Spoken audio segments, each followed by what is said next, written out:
ایک اور حدیث میں آتا ہے قیامت کی علامات میں سے، اگرچہ اس کا اس صورت سے تعلق نہیں ہے لیکن چونکہ اس سے ملتی جلتی ہے اس لیے میں بیان کر رہا ہوں۔ حدیث میں آتا ہے رسول اللہ صلی اللہ علیہ وسلم نے فرمایا یحصر الفرات عن ذهب، ایک وقت آئے گا کہ جو دریائے فرات ہے نا، کہاں ہے یہ عراق میں دریائے فرات۔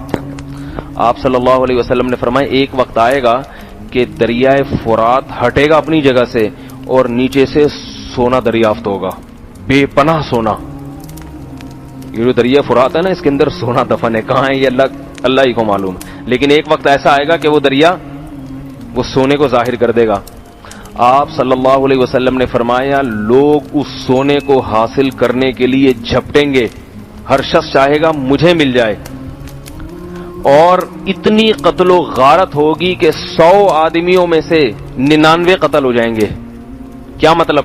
1,00,000 افراد ہوں گے تو 99,999 قتل، یعنی جتنے لوگ اس پہ لڑیں گے نا ہر شخص دوسرے کو مارے گا، اور کامیاب کون ہوگا؟ 100 میں 1، یہ ریشو ہوگا۔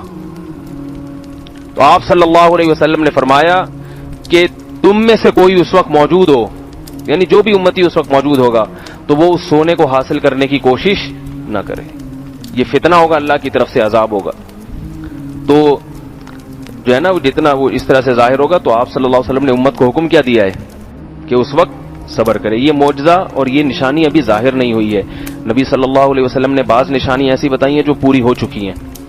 حدیث میں آتا ہے کہ ایک ایسی آگ ظاہر ہوگی کہ اس سے اہل حجاز کے جو اونٹ ہیں نا ان کی گردنیں روشن ہو جائیں گی۔ تو یہ 7ویں صدی ہجری میں یہ آگ لگ چکی ہے، عراق میں یا کوفہ میں کہیں لگ چکی ہے، جس سے اتنی بڑی آگ تھی وہ کہ سعودی عرب کے جو اونٹ ہیں نا وہ رات کے وقت وہ اندھیرے میں روشن ہو گئے تھے، اتنی دور تک اس کی روشنی پھیلی تھی۔ تو جمہور محدثین کا اس پر اتفاق ہے کہ یہ 7ویں صدی ہجری میں یہ نشانی پوری ہو چکی ہے۔ تو بعض نشانیاں جو نبی صلی اللہ علیہ وسلم نے بتائی ہیں وہ پوری ہو چکی ہیں، اور بعض نشانیاں ایسی ہیں جو پوری ہوں گی۔ ان میں سے ایک نشانی یہ بھی ہے کہ دریائے فرات اپنی جگہ سے ہٹے گا اور وہاں سے سونا ظاہر ہوگا۔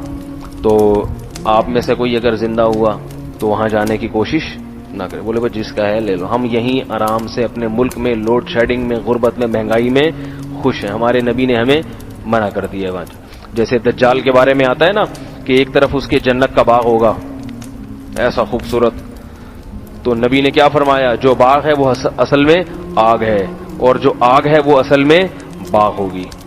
تو جو ظاہر پرست ہوں گے وہ تو باغ میں جائیں گے، جو حقیقت میں آگ میں چلے جائیں گے، اور جو نیک لوگ ہوں گے وہ نبی کی اس پیشگوئی پہ یقین کر کے آگ میں چھلانگ لگا دیں گے، اگرچہ نظر کیا آئے گا یہ جل رہا ہے مگر حقیقت میں وہ جنت کا باغ ہوگا۔ تو یہ اللہ کے نبی کی باتوں پر جس کو ایمان ہوگا وہ عمل کرے گا۔